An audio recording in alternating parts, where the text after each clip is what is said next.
So I'm live. Yesterday I did a live video and it kind of went a little short. I had to get some stuff done. I kind of had a lot of messages come in at once. I had to respond to all those messages, and I do apologize for leaving here a little bit early. Now tonight I came on early, so usually the time that I normally come on is a little bit later. And I don't know if anybody is around on a Saturday and doesn't have a life like me, or just is on at this time of day. So this is an experiment for me to try a little bit of an earlier time shift to see if you guys are around. Anyway, today we are talking about a couple things. I'm going to do a couple lists in this video. I wanted to make this kind of like a little Halloween special one to get people, if I actually get people coming in here tonight, talking about different subjects. I do like the way when when I start on one topic and the group just takes it into whatever direction they want it to, and that's kind of the way that I enjoy it. So I've got like three serious lists that I'm going to do. Hey Isaac, how's it going? You are the first one in again, dude. This is different and rare. This is like 2 or 3 times in a row.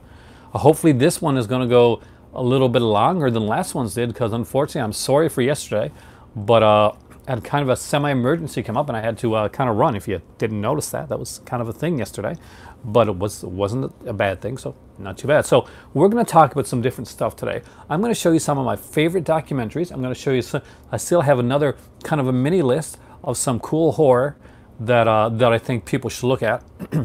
Thanks a lot. I was really worried about that actually.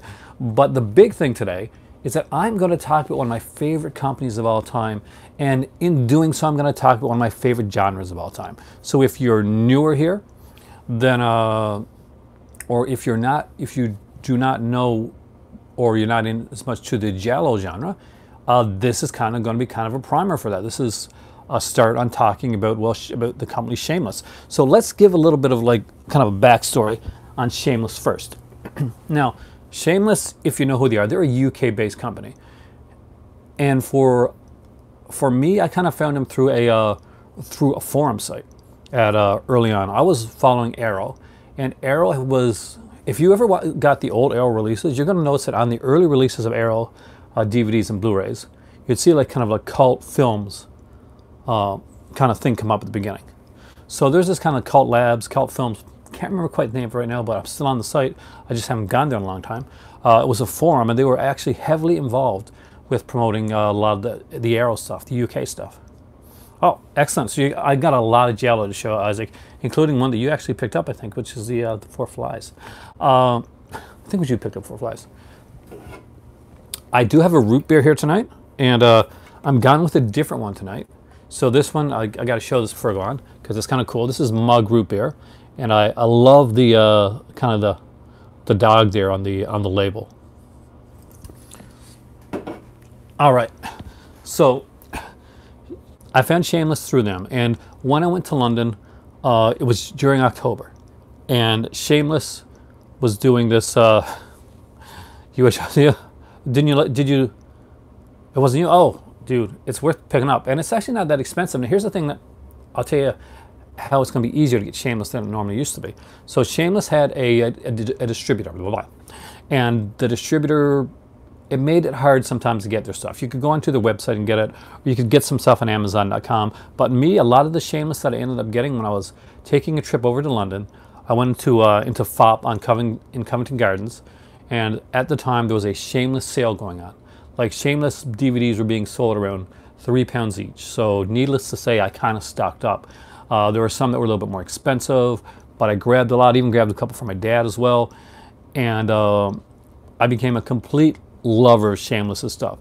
Now, Shameless does have some nudity on their titles, like usually on the back cover. So I'll try not to show you that, but I'll if it's artwork on the front of the cover, then that's just the artwork on the front of the cover. We're HMV on an 88 film set. See, that went on too.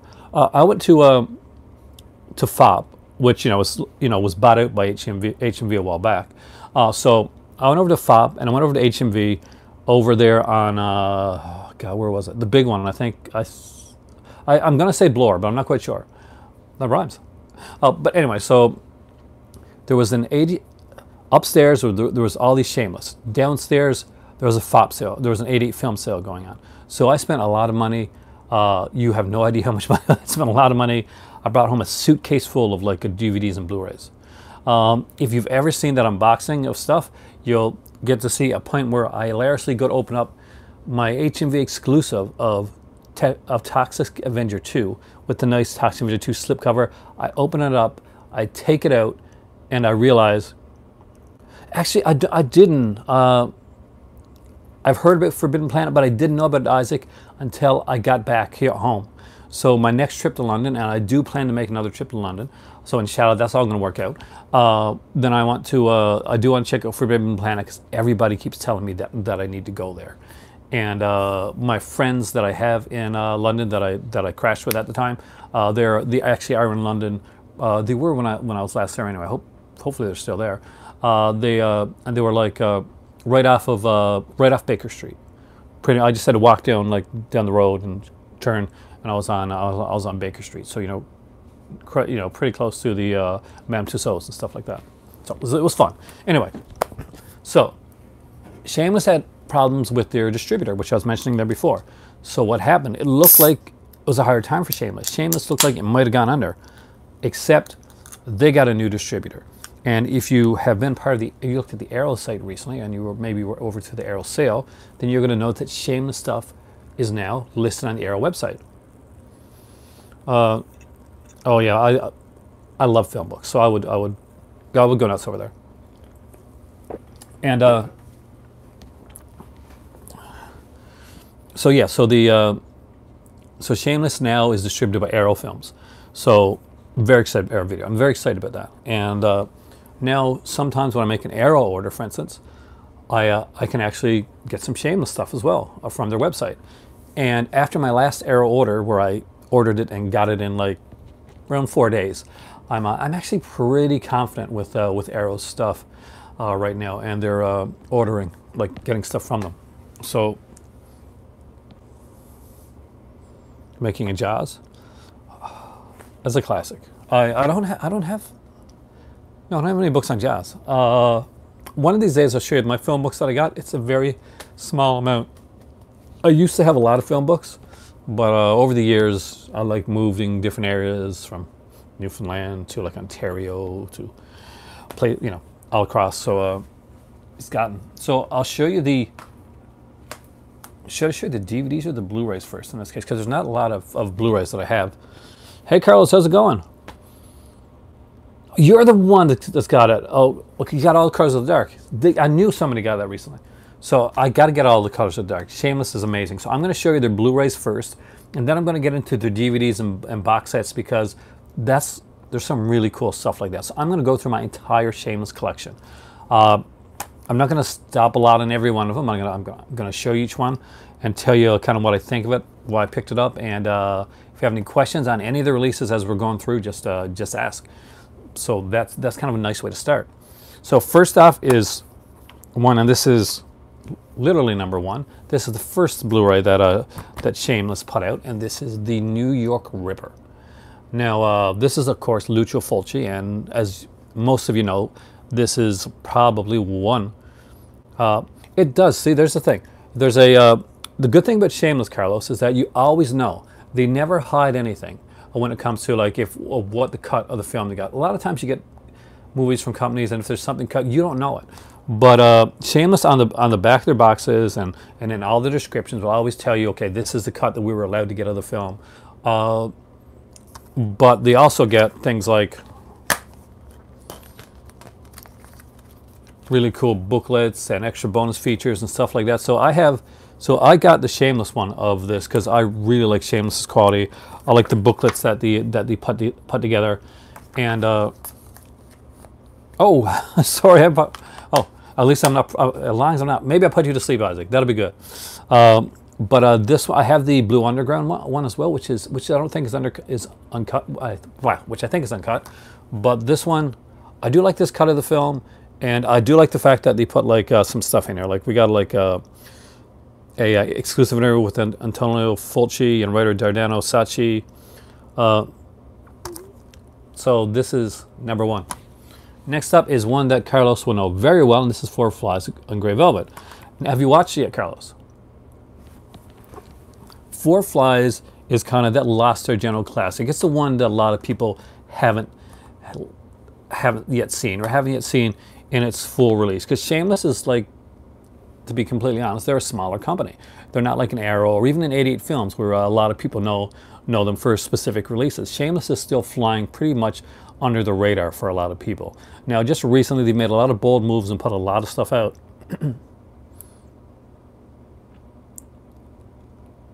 Oh, Mark Raven, I would so love to be there right now. I love FOP. Which FOP do you go to, by the way? So definitely check it out. There's this, I gotta hide up one of the pictures on there, but there's this creepy ass looking mask, which you can kind of see right there. Seeing it in the film is much creepier. It freaks me out every time. Like, maybe it's because when I saw it when I was young, the Shameless release was kind of like the London FOP. Oh, Covent Garden, right? That's where I used to go. I've got like a mug, FOP mug upstairs, and everything you're going to see, almost everything you're going to see here, was bought at FOP in Covent Garden. I was a huge fan of that store. The people there are like super nice as well. They've been over backwards to get the stuff that I needed, and found everything. I would go, get some stuff downstairs, get some stuff upstairs. Yeah, they're fantastic. I love that place. Is it still upstairs? Is the Shameless thing still upstairs with the big display? Because that's where it was when I went there. All right, so let's go through the Shameless releases. Oh, Strange Vice of Mrs. Ward. That's a Blu-ray now? I didn't know, Don, that was on Blu-ray. So, but I got a few of these, so we're gonna go through. So first off is one that you're gonna know. I've got this in pretty much every format available. Yes, I am a big fan of the New York Ripper. I've got the Blue Underground edition. I've got the DVD. I've got the Blu-ray of this one. And the Blu-ray was actually given to me by a good friend of mine, Action Jackman, who knows I'm a huge fan of it, and I do buy this in pretty much every edition available. So if another big edition came out down the road, I'd probably buy it. Did I see Notorious? Yeah, I did actually.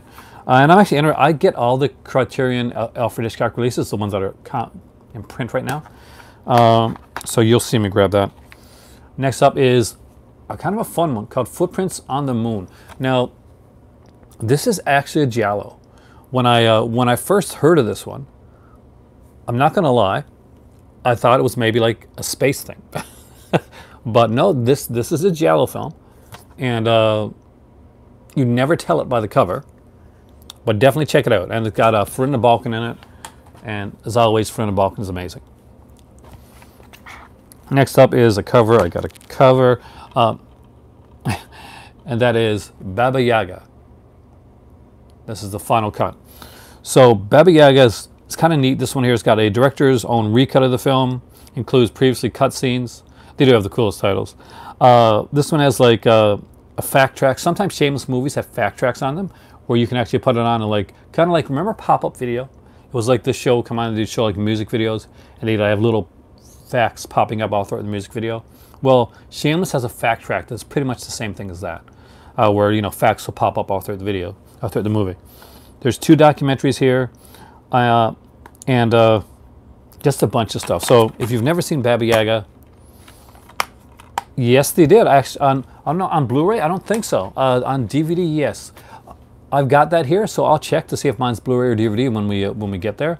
But I will show you that one. I'm actually a big fan of that film, Don. The Washing Machine is it's Diodato, and it's extremely underrated. It's one that I don't think it's talked about enough. Now this one here, I turned the cover in because a lot of these have alternate artwork. So this one here was originally titled "Watch Me When I Kill," but I love this cover here, "The Cat's Victims." Bloody Arse. I don't know if I'm getting it next month, but it's definitely one that's on my list. Now, I'll tell you another update on my Christmas stuff. My better half went to our local Sunrise Records, and she picked up 4 titles for me for Christmas. Two, she wanted to make sure that I didn't have them. The other two, she knew I didn't have, she wouldn't show me. So the two that she showed me, I can't touch until Christmas, but I'm actually very excited. One is Abel Ferrer on the movie The Addiction, which is kind of a favorite of mine. So it's a little like kind of an indie horror film, and stars Lily Taylor. It's a really good release that they put out. And also, she got me the Bloodthirsty trilogy, which is the Toho kind of the Japanese version of Hammer. So I'm guessing then that the release that you're talking about, Don, I'm not sure if this is the one or not. Give me a second, okay?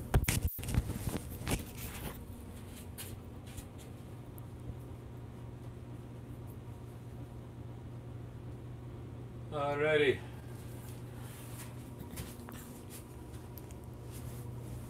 This one?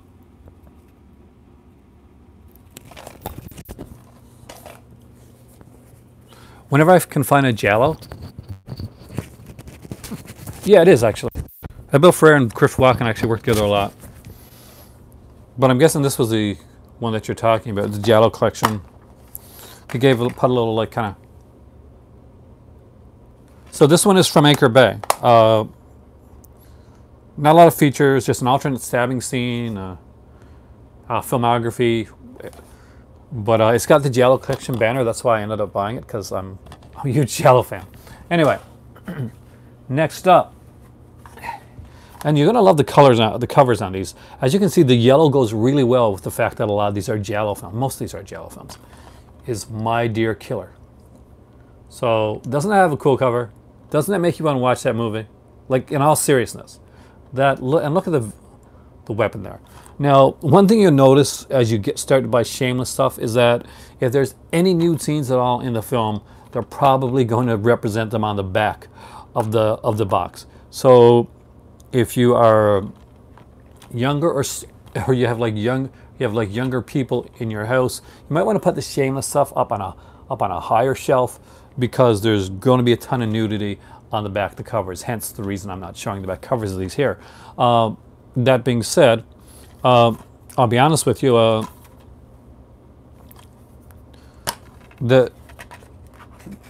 Nudity should not be a thing that we really worry about in films. We got to be more like Europe that way. But yeah, My Dear Killer, cool little film. Who's in this one? George Hilton, I think. Yeah, George Hilton's in this one, and I love George Hilton. He's like fantastic in like a lot of like the spaghetti westerns. I'm a huge spaghetti western fan, so you're gonna see like more of that stuff down the road. Next up is one that I really I gotta hide part of the cover of this one as well. I apologize, but it is Oasis of Fear, and I really like this movie. It's a very different type of kind of Giallo. It's a twist on kind of home invasion film. Basically, there's a guy and his underage girlfriend, and they've got this. They kind of scam people. They take pictures of her. They know she's underage, and then they kind of blackmail people so that they'll give them money, and then they can just go on and live their kind of bohemian lifestyle. There's a song that's sang in this over and over again. It's kind of, and it's by the actor too that does it, Ray Lovelock, who's really, really good. And of course, this is by Umberto Lenzi. Now, I'm hiding a nude portion on the front cover of the film, just so you know, because unlike a lot of them, it's actually a picture and not a drawing. So I gotta, censor that out. But it is a really cool little film. There's a twist. They go into this woman's house because somebody kind of calls them on it, and they get framed for something. Oh, good luck, dude, and hope you get some sleep. And maybe I helped lull you to sleep, and I feel really good about that. So go have a great rest, and I'll talk to you soon. Be sure to come out and check it out later. Say see you to Isaac, guys, and hopefully we'll see Isaac back here next time around.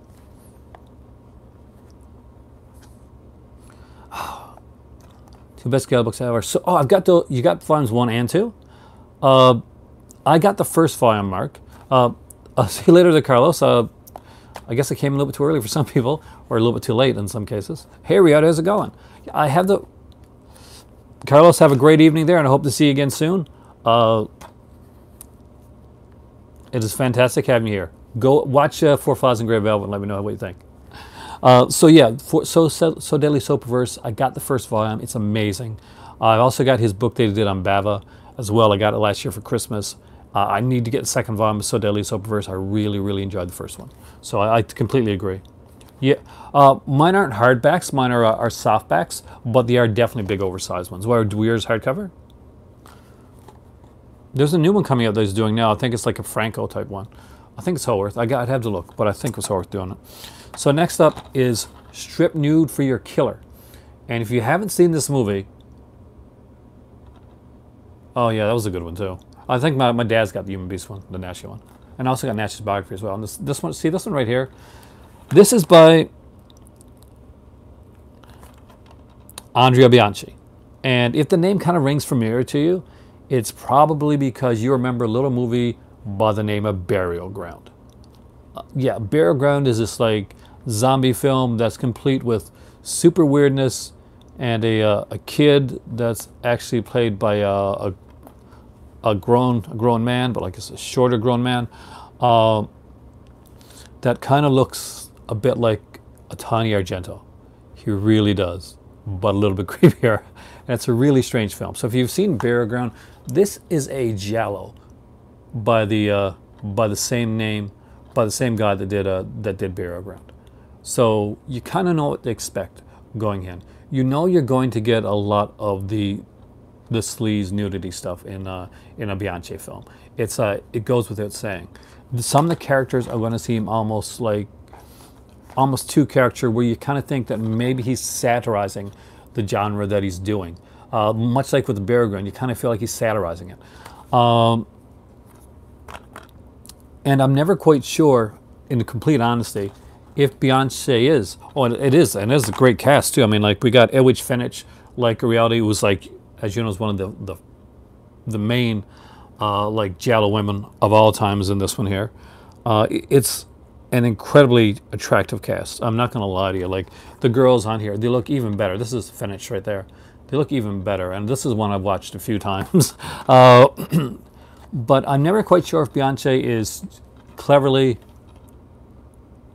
Oh yeah, there are a lot of giallo out there, man. Don, there's a lot to check out. And on the Nashi side of things, Don, my dad was a huge fan of Nashi. He knows more about Nashi than anybody that I've ever met in my entire life. And if you haven't seen it, there's a documentary called "The Man Who Saw Frankenstein Cry," and I wholeheartedly recommend it. It's an amazing documentary on Paul Nashi. Next up is The Designated Victim. Now, Designated Victim is another kind of really cool one. Now, this one is pretty much the Italian version of Strangers on a Train. So if you've ever seen the movie Strangers on a Train, there's Tomas Milan, who a lot of people are going to know from like spaghetti westerns. So they'll know him as soon as they see him. And again, this is what it is. It's a fun little one about, exactly. If you've ever seen Strangers on a Train, it's an Italian version of that. And it's really cool. It's fun. None of these movies that I've gotten here, I gotta say so far, that I'm showing you guys, are movies that I can't recommend. These are all fun giallo films. The next one, definitely good. Now, a while back, I showed like off a couple ones that I had here, like a kind of like an Exorcist type one, and one called Super Bitch, and you know, titles like that. And that was by this director here, and that's Massimo Dallamano. And this is What Have They Done to Your Daughters? So you can see a classic kind of giallo-looking killer in the background right there.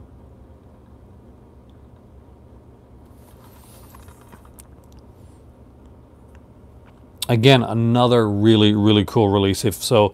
Farley Granger is actually in this one. So there you want to talk about like Strange on Train stuff. That Farley Granger actually shows up in that one. Now we're going to get to a weird one.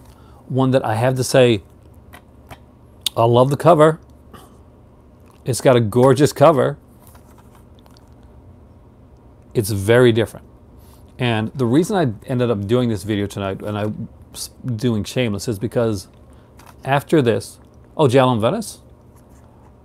You just ordered? What is done? Oh, you got a Blu-ray of this now, right?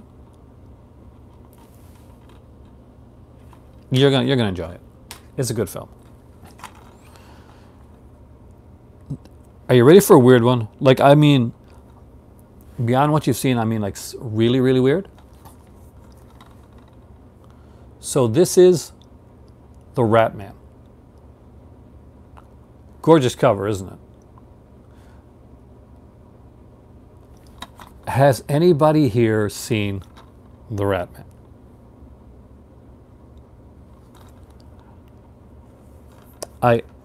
I'm going to try to show you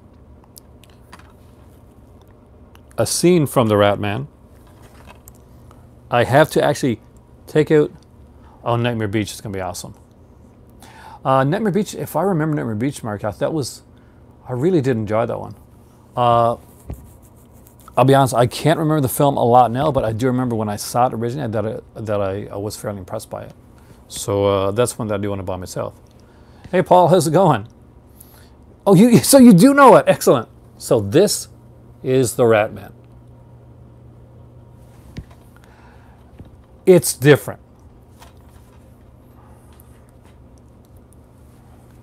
You gotta like weird films to get into The Rat Man. I'm going to tell you that right now.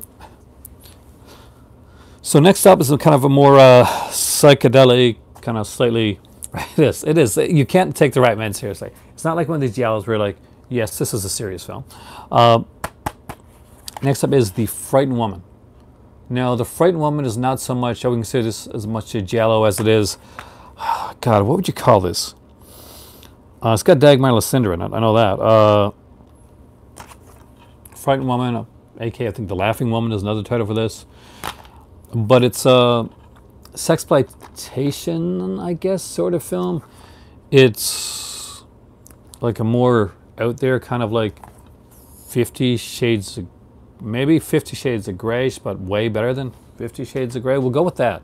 It's a different film. So here's another one where I changed the cover around as well. And of course this is called Flavia the Heretic. And of course it's Brenda Balkan. She did so many of these. And this is such a cool cover. Oh God, is that nudity? It's okay, it's drawn nudity. So Brenda Balkan, again, another cool film. If you're a nunsploitation fan, that's what this is. So Flavia the Heretic is, of course, The Heretic. It's a nunsploitation film. And if you're into nunsploitation, then definitely check out Flavia. And I'll be honest with you, I do like nunsploitation films. It's an underrepresented genre right now on Blu-ray and DVD. Whenever I find one, I pick it up. Next up is another Lucio Fulci film. Not one of his best, but it's a fun little watch. And that is Manhattan Baby. It almost seems like Nick Ripper got an okay cover, Manhattan Baby got an amazing cover, and we all know why. Because the rule of films, especially back in the day, was the more amazing the cover was, the more they were trying to sell you on the film, because usually the film on the inside wasn't quite as good. If you want like an example of that, then there's a VHS movie called Werewolf with an awesome lenticular cover that you should really check out for a painful watching experience. I expect a company to put it out any day as a special edition. But Manhattan Baby is not the best Fulci film. Now it's not horrible, but it's definitely kind of it's kind of a little long in the tooth. 4K, I would say, for this one. There's a lot of Exorcist ripoffs. It's not my favorite Exorcist ripoff, but it's worth having. I mean, if you don't have it, I would suggest getting it. Speaking of movies that are that can be kind of intense and slightly a ripoff, it's Fulci. You got to have everything Fulci. You got to. It's Fulci. Is Night Train Murders. Now this one is actually really good. In a way, this would be considered, I guess, sort of the kind of a ripoff homage we're going to use to Last House on the Left. It really is pretty much Last House on the Left on a train. So basically, what you end up with. No, don't tell me about it yet, Entertainment. I haven't seen it yet. I'm seeing it next weekend. Unfortunately, I'm not one of the people that are going to contribute to its first weekend box run, but I will be the person contributing to its second weekend box run to keep it up there, hopefully, because my better half is out of town.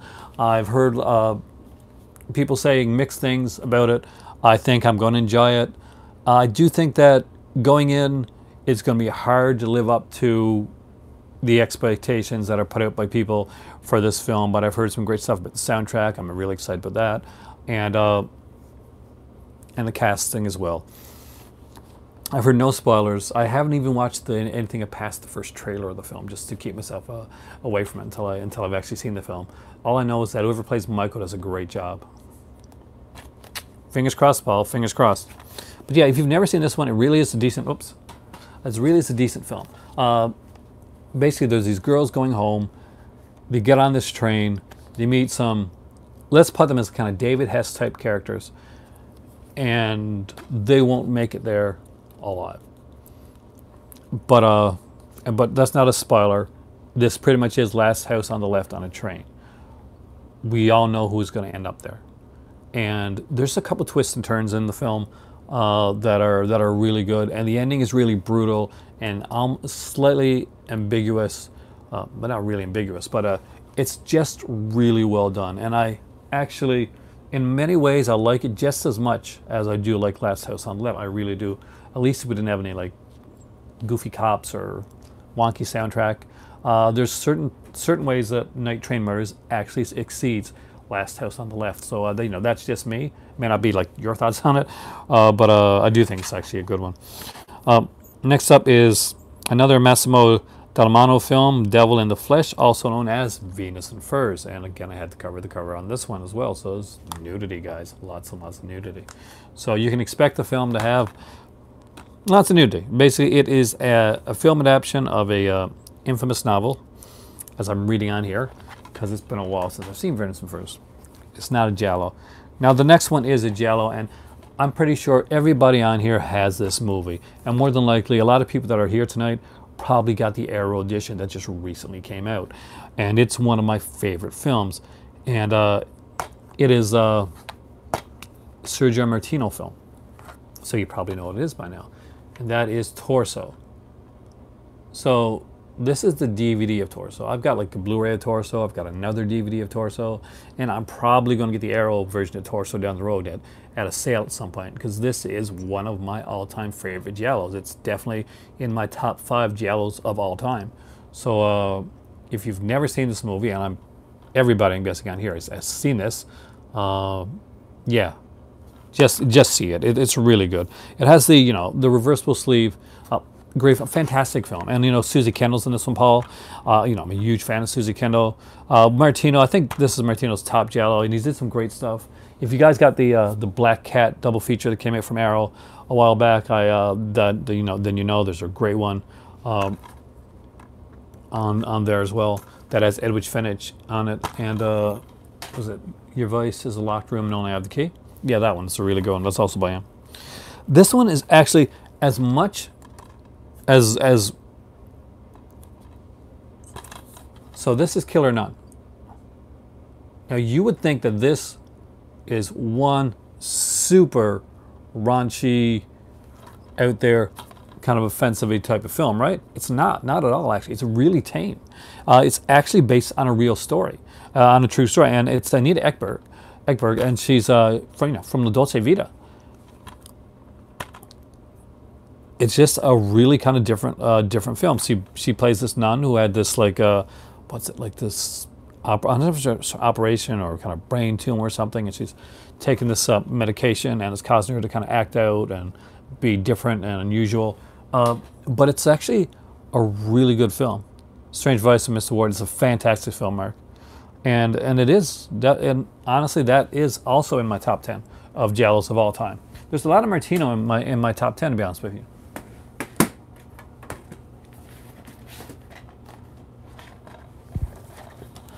I think Martino, as much as we're starting to get to know him now, for years Martino was one of the most underrated Giallo directors of all time, and I'll definitely stand by that.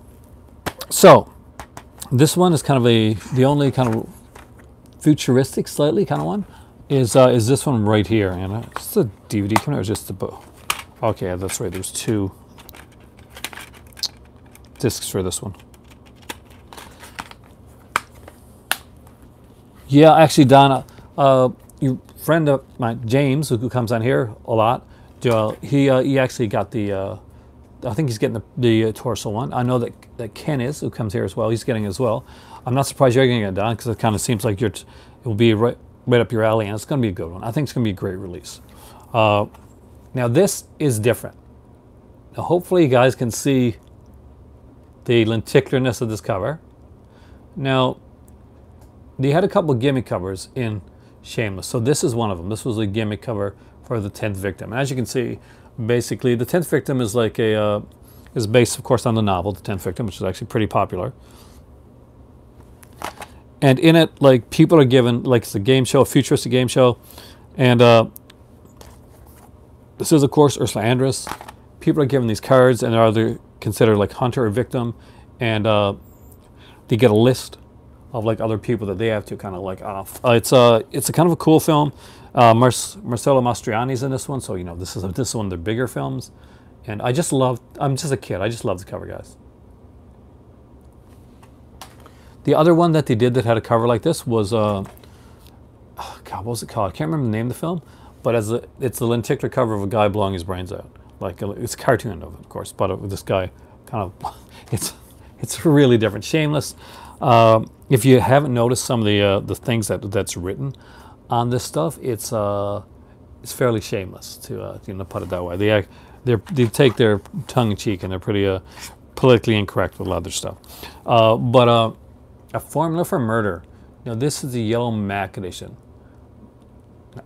7 Hyde Park. So this is David Warbeck. I don't have All Colors of the Dark yet. I got to get that one. And you know what? It's one that I know that I've seen, but I don't remember well. And I'm glad I don't remember well, because I know it's going to be kind of a fun watch when I get it again. That's one thing I'm actually looking forward to. You know, maybe halfway through it, I'll start to remember, but I'm hoping I don't. I love it when I get a movie that I haven't seen or haven't seen in a long time enough that I actually forget a lot of it. So I get to experience it again like I was watching it for the first time. That's what I want with All Colors of the Dark. Now this one was unique. What was really cool about this one is that the killer, as you can see, he's wearing like a yellow rain slicker, right? So this here actually, or as they call them in England, yellow Macs. So it contained a Mac. Yeah, that's a neat cover. And the thing is, this actually contained, you see what he's wearing? There's one of these in this with Shameless written on it. Contraband, thank you very much, Mark. That is the one. Fulci, and I don't own that one. I would love to have that one. I got to get that one down the road. If that one's on the sale, you should grab that one at Fob's. But Formula for a Murder comes with the yellow Mac. I think it still comes. That when I got it, it did. So definitely worth checking out too. And this one is Pupi Avati's Pupi, and that is The House with the Laughing Windows. I don't want to say a lot, but it's a really good film. If you haven't seen it, definitely worth looking into. I really, really did enjoy this film.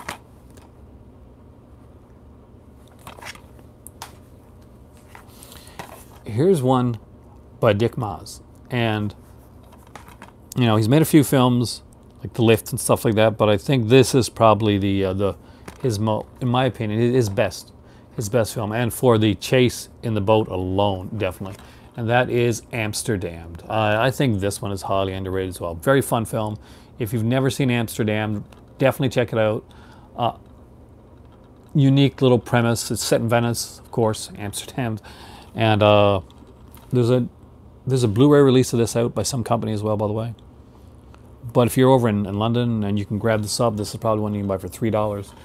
Definitely, or £3 or £6, whatever they are now. Definitely check it out. Okay, so hey, welcome 13 Wolfman. Good to see you back, man. You have that edition of Amsterdam? Next up is one that I know you're going to have, 13 Wolfman. I got the Arrow edition of this one as well, but that doesn't mean I wasn't going to get the Shameless one. And that is the classic, amazing, incredible film, Fulci's Don't Torture a Duckling. Now, this is one that I strongly have to keep my hand over the cover because nudity. They went all out nudity with this one here, and that is that's Florinda, right? From the Balkan. Yeah, she does a lot of these things. She is incredible in Don't Torture Duckling. Kind of heartbreaking with her character actually and what happens, but uniquely different. Yeah, I've got the. Did you get the Arrow edition of that, Paul? I don't have Don't Introduction. Really? I grabbed the Arrow edition of it recently because it is such a. It's such an iconic film that I knew that's one that I had to have. Yeah, the Arrow one is amazing. Speaking of films that I think are incredible, there's one here called Almost Human, and this is Umberto Lenzi. And again, I've got to cover the cover up, and I do apologize for that, but you can check them out online if you want to, really. Umberto Lenzi's Almost Human is a really great little film. Now, it is not a giallo.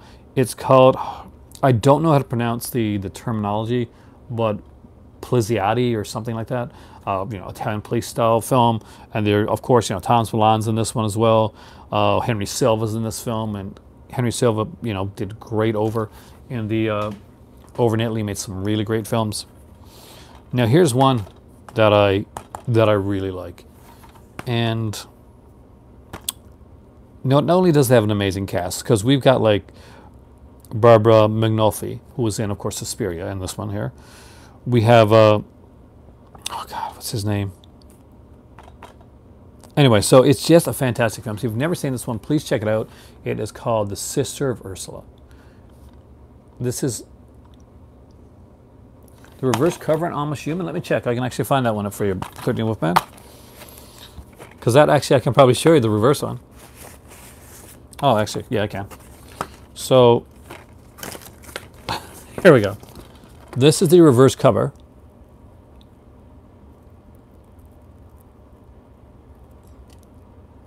Which is actually pretty cool, and actually does represent the film very well. I probably should have it on instead of the sleazy side, but this is me, 13th Wolfman. And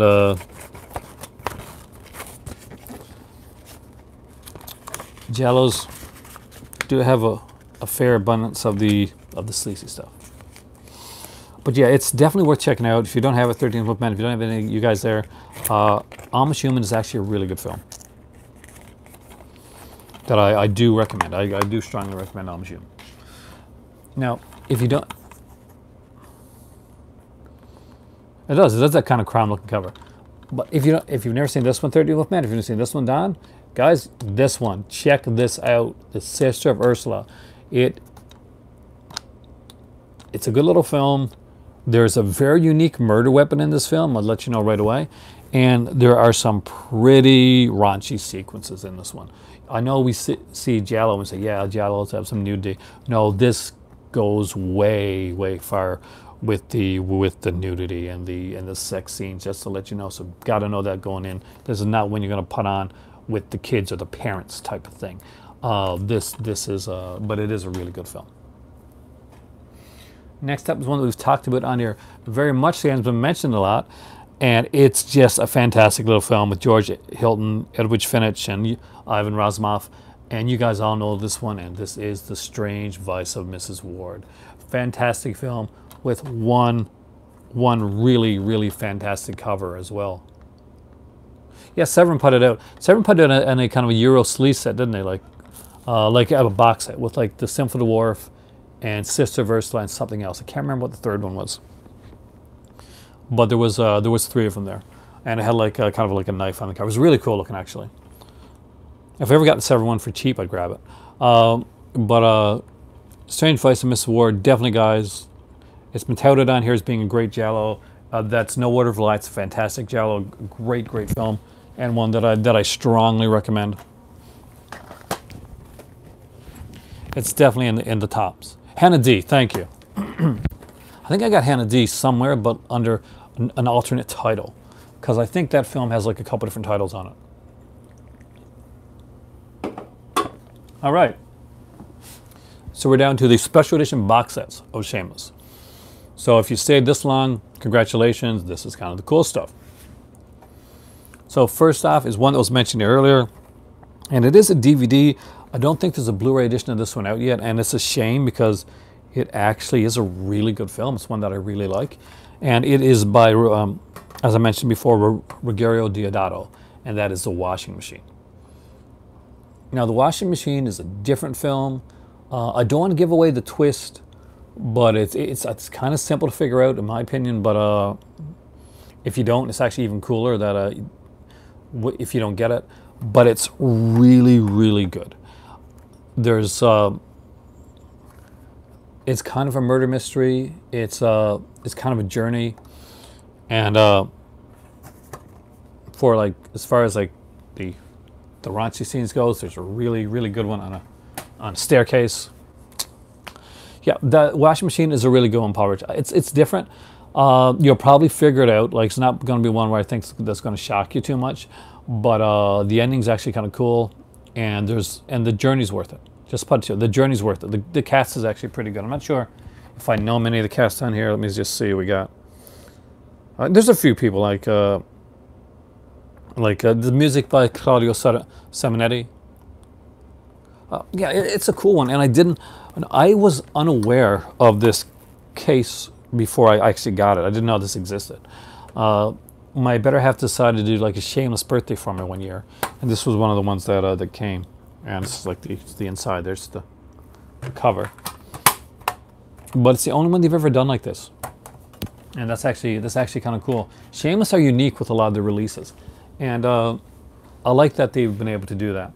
Now, next up is I like Deodato. So this is Gregorio Deodato. Deodato's Cinema of Death. Now, I do. You weren't here for the first of this, but she actually just picked me up for Christmas. They can't have it till Christmas.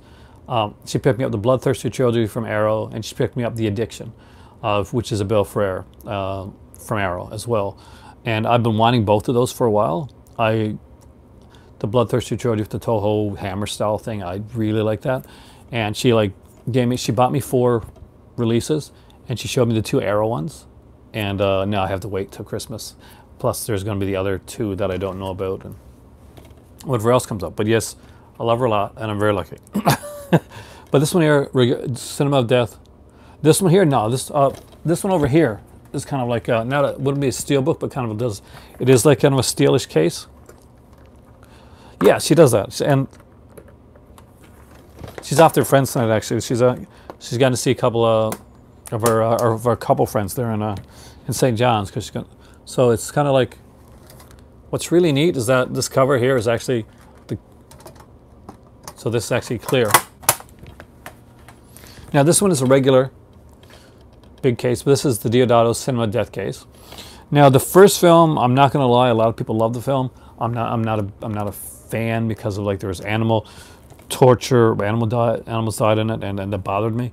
So I can watch what you call the animal cruelty-free version of it, but it's not one of my favorite films. It never has been, and that is the Cannibal Holocaust. It's classic for what was done in its time, but for the 3 films that are on here, and I'll just show you guys really quickly. They are each get their own disc. Cannibal Holocaust is probably my least favorite of these 3 films. I'm not a big cannibal person when it comes to that style of film. So when Eli Roth put a Green Inferno, I thought, oh, fantastic. Not really my thing, but I'll check it out. Also, we got on here The House at the Edge of the Park, as many of you know, is a favorite film of mine. I actually really like that film. I think it's one of David Hess's best portrayals. And I love the twist at the end of this one. And kind of a harder to get through, but it's a cool little film. It has Edwidge Fenech and Donald Pleasance in it together, and that's The Phantom of Death with I think Michael York, right? Yeah, Michael York as the lead role in The Phantom of Death. So if you've never seen that one, it's actually worth checking out. Now this one again also has like a alternate artwork, but not really anything big. Basically, it just shows the kind of like the line drawings for this cover here.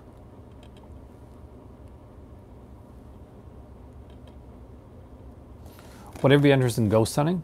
Are you asking me if I believe in ghosts? I do, if that's one thing. But whatever be interested in ghost hunting, I think a lot of the ghost hunting stuff, I don't think it's done by a lot of people that actually believe. I think a lot of it is done by people that just want to make money. And I don't know, if I got paid enough so that I could go make movies, but or buy movies, but like the thing is that also haunted. Like, I'm not the Warrens. Uh, that makes me nervous. It does a little. I'm just joking. But you know, I do believe in that stuff, so that would probably creep me out too much. I'd probably be a big chicken. I've seen Afterlife. I haven't seen Afterlife. I don't think I've seen Afterlife. Actually, no, I don't think I have. Next up is one that I kind of want to show you. Oh, love to go on locations, like take a, not like kind of like tour guide type of thing, and go to some like haunted places. I did like a haunted hike once in St. John's, where like you go around with a bunch of people, and they have people dressed up like in kind of old timey clothes, and they go to all the different haunted places. Oh, thank you. Somebody else agrees with me on House Edge of the Park. You like Cannibal Ferox better? I don't know if I know. I think I got Cannibal Ferox. You know, I really don't know if I've ever seen a 13th Wolfman, because I am so like kind of averse to that, like to the genre. But definitely I've got a few different ones, so I'll check it out. Now, I have to ask something, and you guys know this. So, nudity is not allowed on YouTube, but does artwork apply to that as well? Like just drawing? I need to know before I show this release, because I don't want to get in trouble.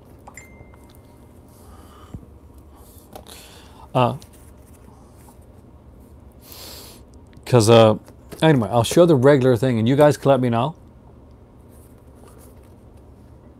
Make them die slowly. I don't think I do Third Wolfman. I really don't think I got it. I think that's one that I don't have. It's kind of bypassed me, and I don't think I've seen it, to be totally honest with you. Like if you asked me if I had this slasher film and I didn't know the name of it, I would say yes, I've probably seen it, because I'm a huge slasher movie fan. I'm a huge Giallo fan. But some of the cannibal movies that kind of bypass me, and some of them are actually good. It's just that that I'm a little queasy when it comes to some of the concepts of that. But this one here is the Shameless Sexploitation Edition.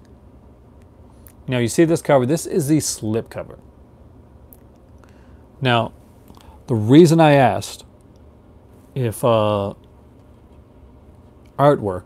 like drawn artwork with nudity on, is a no-no for YouTube, and I don't know if it is or not, is because under this slipcover is the unclothed versions, drawings of this artwork.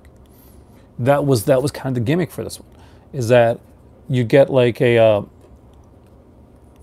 See, yeah, that's the thing. If I'm going to get it, I'll probably get it from Shameless on Blue, because that's a. I do love Shameless's Blu-ray. I need more. I've only got 2 of their Blu-rays, right? Oops. I want Della Morte Dell'Amore, which is coming up from them too, and Opera. Opera's coming by Cult Films, I think. But look at this. So you're just gonna, since nobody mentioned that you could show drawing nudity, I'm guessing you can't. So I'm just gonna use your imagination. All these characters underneath this slipcover are naked. But what I can show you is the other side of the thing, because they tried to make this look really, really different. So notice that this kind of has like a VHS kind of cover, right, kind of like thing right here. And there's a reason for that, because they actually made it look like kind of like a VHS Betamax tape on the on this, and I think that's actually really clever. So there's a couple releases where one side will be an artwork, the other side will be like this. They did like a slasher one as well that has this type of thing. I don't have it yet. And let's just see, can I show it? No, I cannot.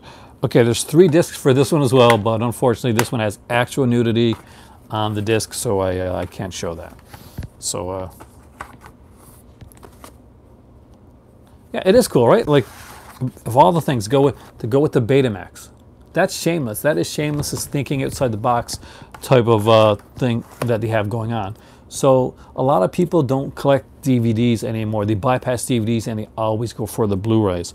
And when that happens, you miss out on stuff like this. And this is why you still collect DVD, guys, because this stuff, some of this stuff is utterly fantastic.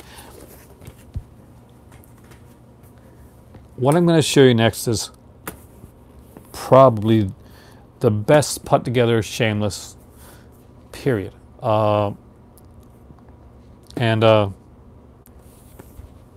I'm just going to show it. I've shown this on her before. And this is one that I did not think she was going to be able to get.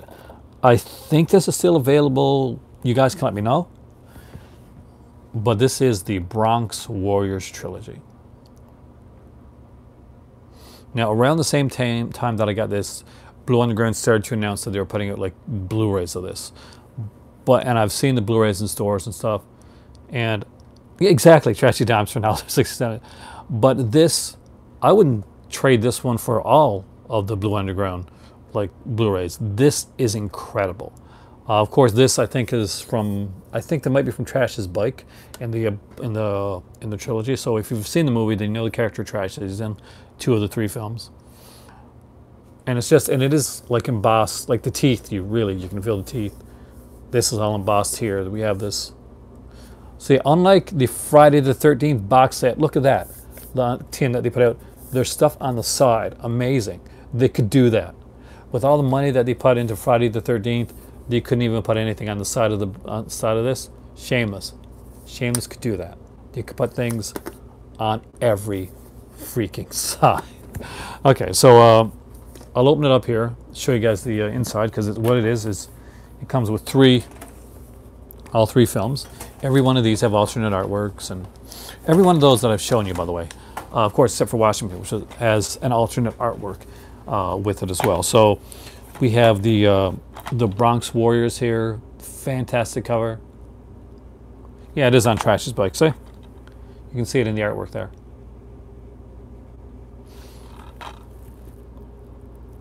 Yeah, and people in this, like George Eastman, Fred Williamson, Vic Morrow's in this one.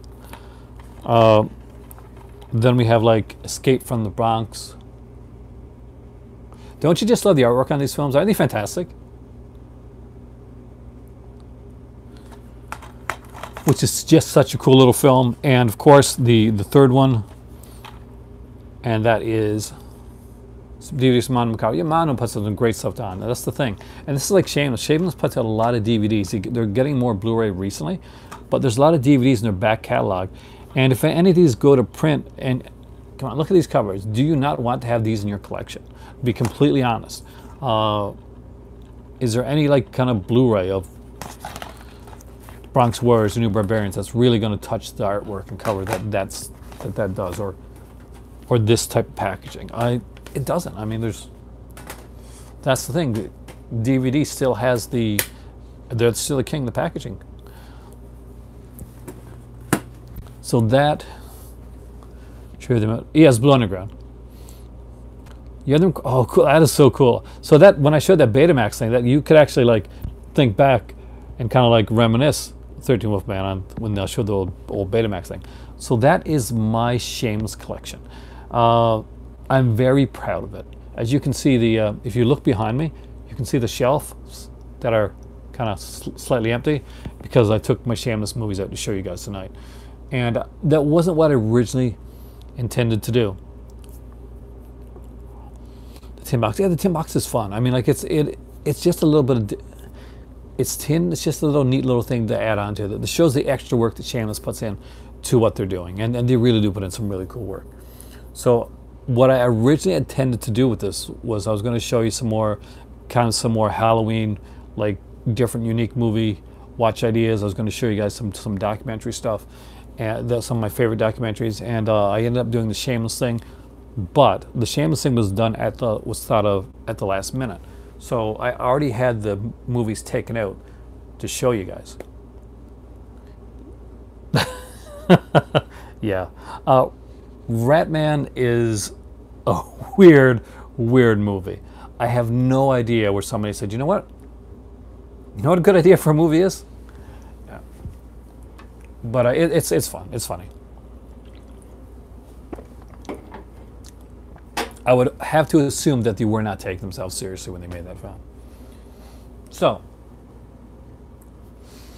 I have 5 other Halloween ideas for you guys to watch. Some are good, some I don't like so much.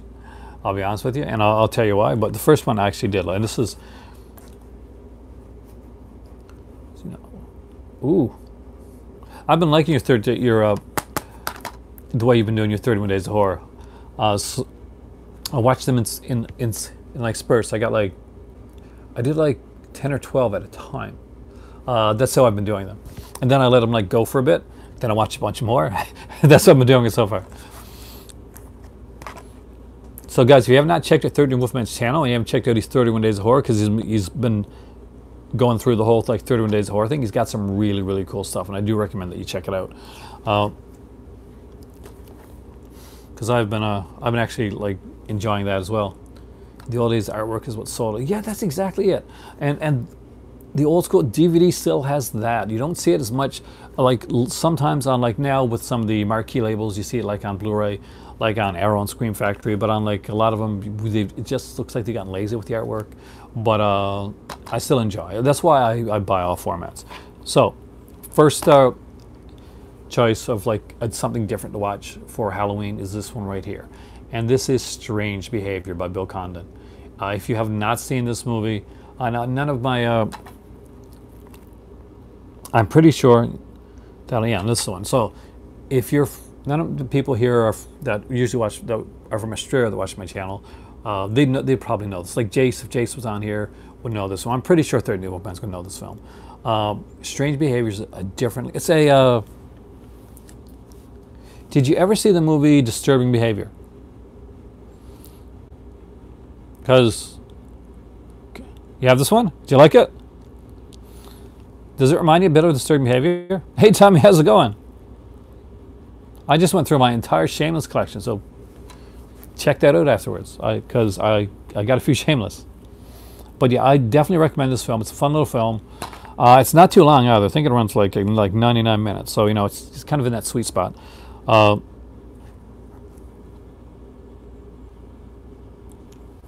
But yeah, it's a fun, different little film. I wanted to put a vampire one because my better half obviously is getting me the Bloodthirster trilogy. So this is not a good vampire film, in my opinion. A lot of people love this movie. It's got a great cast.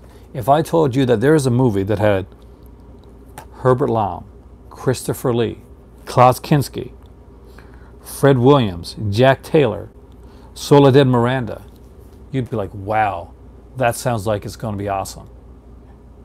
And then I said, it's going to be, and it's also going to be like Christopher Lee playing Dracula in a really faithful adaptation of Bram Stoker's novel.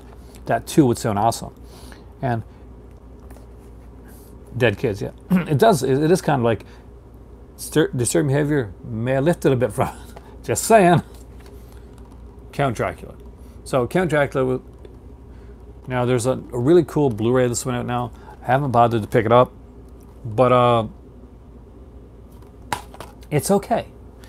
I was very disappointed in this film actually when I saw it, and I was more disappointed when I watched it again. And it's just okay. There's actually another movie out called with Soledad Miranda, where she plays a female vampire, and I got it over there, and Vampire Lesbos, right?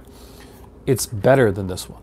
It actually has more suspense, and yeah, it is. It's not. The thing is that 13 Wolfmen is that Herbert Lom and like Chris Lee are actually never in the same scene together. That's because some scenes with that actor was being filmed in another place. Like they weren't actually together ever. He needed more money, and Jess Franco is definitely a guy that is a talented director. So I don't want to take anything away from Jess Franco. I'm a huge fan of Jess Franco. It's just, it's my least favorite, I think, of the Jess Franco films that I've watched. But it's still an interesting take on Dracula and thoughts of what could have been. Maybe with a better budget, and maybe where the actors could have been in the same place. Hey, Kubrick Lover, you missed my Shameless stuff, but go back and watch that because I got my whole Shameless collection there. So this is a weird one. Shadow Entertainment was kind of like a subsidiary of Full Moon. When Full Moon, they lost them the rights to a lot of their stuff. And Psychomania, yeah. As an artist and director, I can say that. You like She Killed in Ecstasy? Soledad Miranda sadly didn't, she died early, Mark. And she was kind of his muse. She was Jess Franco's muse, and then along came Lena Romay. And I think that Lena Romay, in many ways, like definitely saved Jess Franco from kind of spiraling into a bit of despair after Soledad Miranda. So it's good to see that and he lasted much longer, and he went on and did lots and lots and lots and lots of movies. And after Lena passed, and so did he. So this is a weird one. This is definitely not a good film. The acting in this, it's pretty horrid, but for some reason it's one that I watch, and I watch a few times. Maybe it's because I like slashers. Hannah Queen the Vampires. Oh yeah, you got the Blu-ray of that as well? I had to have the Blu-ray when that came out. So here it is. It's Bleed, and as you can see, this here pretty much has a Scream inspired cover, which would become the 90s inspired cover of every movie. Just headshots. Doesn't this have a beautiful cover though? Doesn't this look like something you would pick up and go to and rent or buy? Weren't fond of Christopher Lee's Dracula? Me either. But this one here, this is not a really well acted film. It's got some cute actresses in it. It's special appearances by Julie Strain, Brink Stevens, and Lloyd Kaufman. There's reasons to get it. It's worth getting for this case alone. I kid you not. So, what's next? A classic. Any Franco's worth watching this, I think. Third Dwarf Man. It's one of those that I missed that Kubrick Lover, by the way. It's one of those that you've probably seen, but it's not exactly memorable. The case of the movie is actually more memorable than the film itself. Vampire Hookers. So this is the Drive-In Collection by Vinegar Syndrome.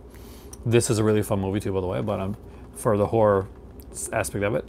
Vampire Hookers is a film by Cirio Santiago. And if you've never heard me talk about Cirio Santiago, then you haven't been watching my videos probably long enough. But definitely check out Vampire Hookers. It's a really fun little film. Cheesy as all hell. We've got John Carradine, of course, in this one here.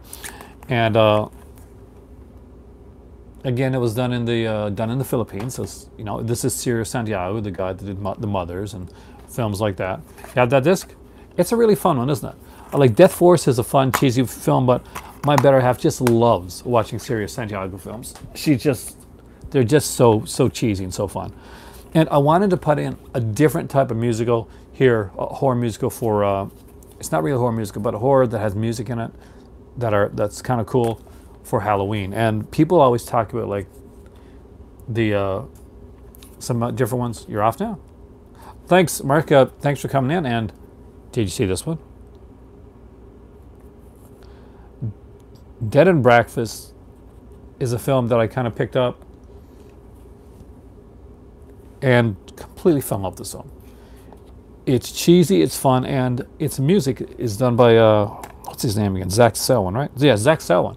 So if that name kind of rings familiar to you, then you're probably, like me, somebody that grew up, well, not grew up, but like kind of watched G4, Tech TV stuff back in the day. Watched things like Attack the Show. Because Zach Selwyn, who does the music for this, actually, he was pretty much known for Attack the Show. Kind of like the banner, like the headline show that would come on G4, the one that everybody watched that was into gaming and movies and stuff like that. It was kind of the go-to show that everybody checked out. So this is Dead and Breakfast, and it's got this really cool musical number in it that makes this film. It's one of those.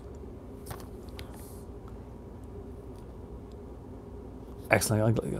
Thanks. And somebody Sean there actually knows the lyrics. So same here. I know these off by heart. So it's like, oh God, we're coming to kill you. We're coming to kill you. Coming to kill you. It's such a cool song, and it just comes out of nowhere in the middle of it. They go to this bar, and everybody becomes zombified. Pretty much, they're holding out in a house, and everybody that's seen this know the scene, and then they start to get attacked.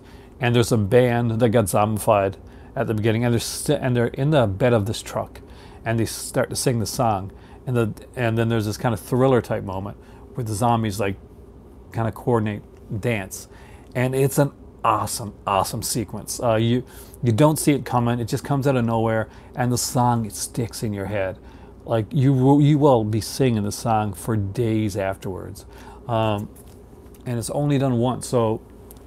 awesome, awesome songs. Those are 5 like other choices, different, unique choices to choose for your Halloween watching. If you're just tired of like watching something, you know, you've seen Rocky Horror Picture Show, you've seen stuff like that. Maybe Dead in Bradford or something like that as a way to shake it up a bit. And I'm a huge fan of like of kind of cheesy little films like that. Dude with the bat from The Walking Dead. Show. Oh, really? Because there's so many actors in this, man.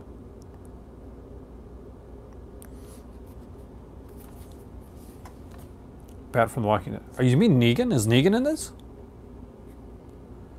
Oz Perkins. Yeah. That has a great little cast. And the thing is, I still think to this day, not enough people know about that movie. It's one that I do think eventually it'll get a good release, like a Scream Factor and Arrow. And it'll have like, and it'll get its cult following. Because it's a film that deserves its cult following. Jeffrey Dean Morgan, yeah, that would be Negan.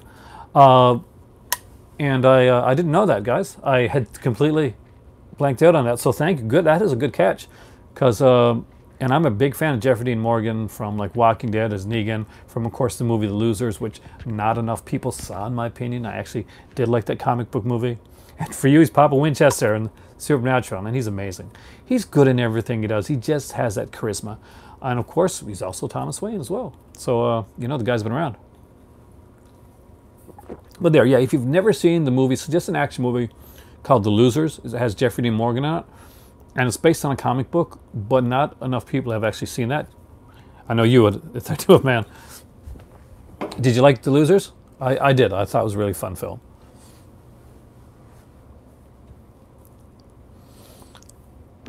Now a quick third list, because I came fully prepared today, because I went early yesterday. I did a 6 to 8 minute one yesterday, and I wanted to get as much content as I could into this one. Zoe Saldana, yeah. Be Still My Beating Heart. She's on the Google Doc list. She's definitely on Google Doc. It's her, Rosario Dawson as well. So some of my favorite documentaries. I decided to pick up some of my favorite documentaries, ones that would fit in for like, not just for Halloween, but just some cool ones that I think everybody should see. Some of these I'm going to go through fairly fast because you guys are going to know them all. But these are just some DVD ones that I picked out. And, but some cool ones, I think. So there is, of course, Never Sleep Again. I don't have to talk a lot about this one. We'll update the Google Docs right on. And Never Sleep Again is a fantastic like documentary. It's one of those, it kind of started, like Nightmare on Elm Street in many ways has been a groundbreaker all throughout. When the movie Nightmare on Elm Street broke new grounds when it came to the slasher genre, it revitalized it, it brought like new supernatural aspects to it. When Nightmare on Elm Street finally came out on a full complete set on a DVD, then we got this amazing box set which broke ground again as being the box set to beat the box set that you needed to have of the DVD era. And when they decided to make a documentary on Nightmare on Elm Street again, it broke new grounds and created this whole other like subgenre of like horror movie documentaries that we're still seeing like made today. From Never Sleep Again to the Crystal Lake Memories, just incredible documentary after documentary. One's on one movie like Pet Sematary and one like Creepshow. But this really helped start it all. It's been a Nightmare on Elm Street. It's been groundbreaking across the way. Next up is another one that I really like. This is a fun one. It deals with like one on Scream. Exactly. There's 2 on Scream actually. If you got the set, and I know you probably do, the Blu-ray set that they came out with in Scream, then the last disc is a bonus disc and it's got like 2 documentaries on Scream on it, which is actually pretty cool. I watched them both. Usually watch them in a row. So this is one on the 70s, and is this the IFC one or is this the other one?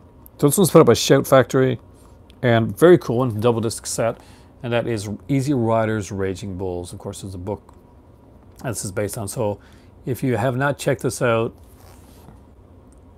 definitely it is a really good 70s film documentary. And it's got a cool bonus disc here called More Sex, Drugs, and Rock and Roll. a full disc worth of additional mini documentaries featuring like different like people from like Dennis Harper, Richard Dreyfuss, Ellen Bernstein, Sybil Shepherd, Peter Bogdanovich, Paul Schrader, John Millis, Pete Bart, and more. So definitely worth checking this one out, guys, if you have not seen it. If you love 70s films, Easy Riders, Raging Bulls is a great one. One of my most watched documentaries of all time is this Ozploitation classic documentary. This will make you go out and buy Ozploitation films. Every time I see this, there's another film that I want to own that I don't have. This is one of the ones that made me want to go out and grab Escape 2000, aka Turkey Run. And that is, of course, not quite Hollywood. And if you've never seen this one, you owe it to yourself to search this one out. It is a really, really cool documentary. It's highly rewatchable. It's one of those movies that has a strong rewatchability factor. Definitely check this out.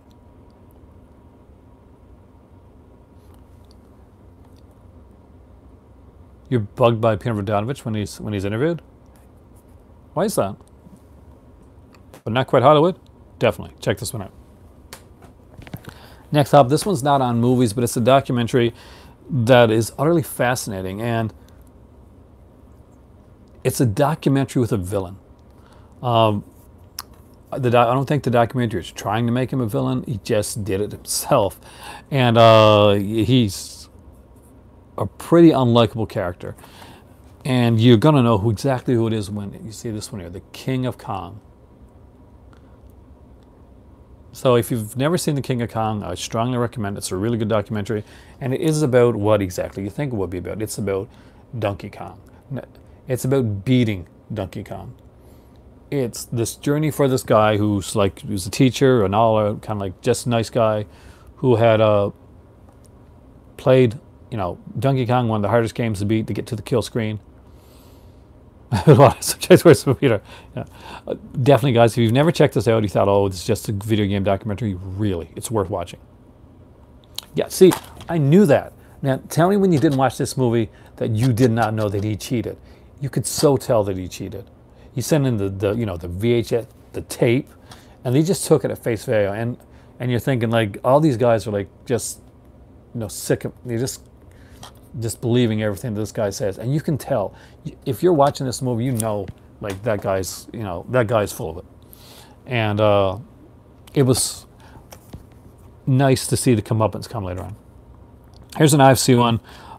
Another one, if you've got the Raging Bulls, the Easy Rider Raging Bulls one, this is a great companion piece of that, and that is A Decade Under the Influence. So if you've never checked out this, it is a fantastic documentary by IFC. No, oh, it is on YouTube, but you should own it. Decade Under the Influence is an amazing documentary. If you haven't checked it out, it's a long one too. We're looking like 180 minutes, so you got a good night ahead of you watching that. This is a weekend long to watch. I had to show this one because we spoke about it in our last video. Decade Under the Influence, yeah, it's kind of a cool one. It was done by, who did this one again? Produced, directed by Richard LaGravency and Ted Demme. So Ted Demme worked on this one. Room 237. I don't have to say a lot about this one. We all talked about this one actually the other day when I mentioned The Shining. And of course, this is the 2-disc special edition, so you get the commentary and the secret of The Shining panel discussion from the first annual Stanley Film Festival. 11 deleted scenes, just a bunch of different stuff. Really cool. So if you've never seen this, definitely check it out. One of my favorites of all time.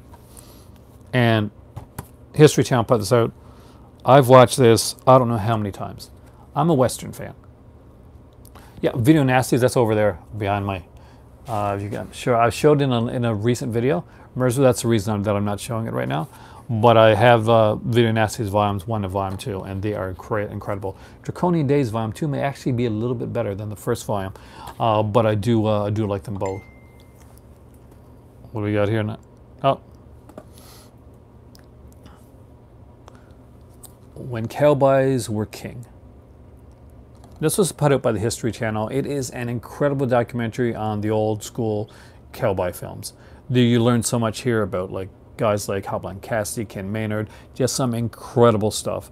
And if you have never seen this one, I strongly recommend it. It's a great documentary. If you like Western films at all, it's definitely worth looking into. If you just like to learn more about films, even genres that you may not have been into as much or you don't know, look for the History Channel's When Cowboys Were King. It is an incredible 100-minute long documentary.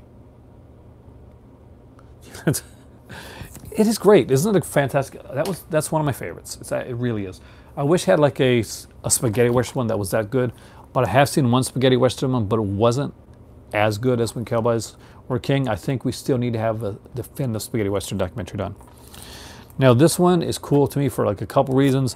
One is that I bought this in a very special place, and this is Everything or Nothing, James Bond. It's a great documentary on the James Bond series, on Ian Fleming, and what really special about this is I bought this in London, and I bought this at the James Bond Museum.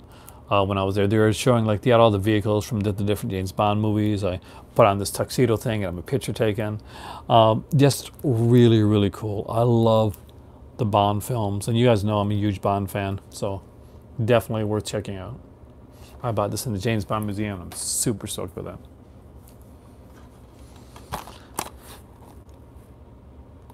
A unique filmmaker deserves a decent documentary, and this is definitely a decent documentary, and that is Stanley Kubrick's A Life in Pictures.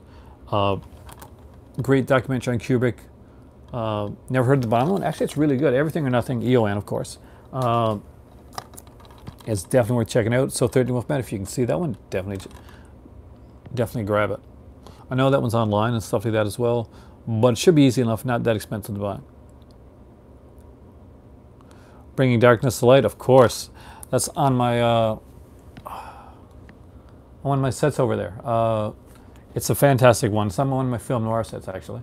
It came with the. I bought that one just specifically for that. Right now, the ones there. So Stanley Kubrick, Life in Pictures, definitely worth checking out if you've never seen it. It's a great documentary. I remember when it first came out. Actually, it actually premiered on like VOD, and back in the day when early days of VOD when it was satellite, and I remember I could rent it at the time, and I rented it for like, it was at $3.99, and I got it for like the whole day, and I watched it like 3 times. So definitely worth checking out. And I have to get more of these. Hey Rich, how's it going, man?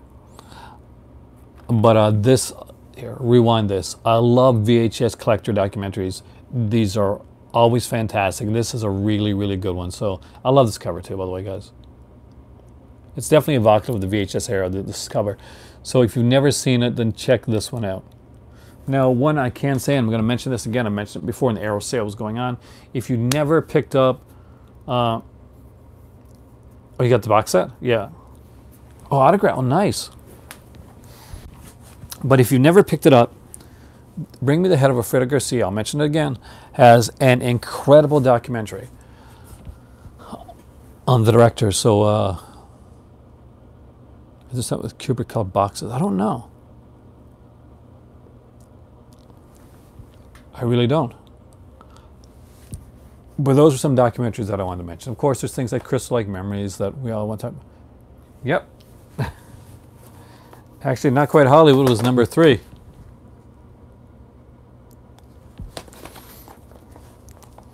So here's a quick look at the documentaries that I showed again for this video. Of course, I didn't put everything in here because I wanted stuff for another video when I'm going more in depth with documentaries. And just a quick overview for people who came in late. This is going to be a little harder to do, but let's do it. My Shameless film collection. American Nightmare. I saw that somewhere.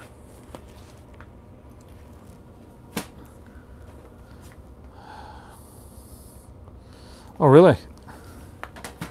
You're cheating on me, Kubrick lover? Whose stream are you watching? I'm just kind of curious, to be honest with you. Because I want to know if it's a really good one. I want to check it out later myself. Oh, yeah. The cool thing when you learn more about Kubrick is that, yeah, actually, there was a place that, politics, well, that's not something you got on the show. So, but there was a place that, Burden of Dreams. Is that Kurosawa? It's not, is it? Am I thinking of something else? I'm probably thinking something else.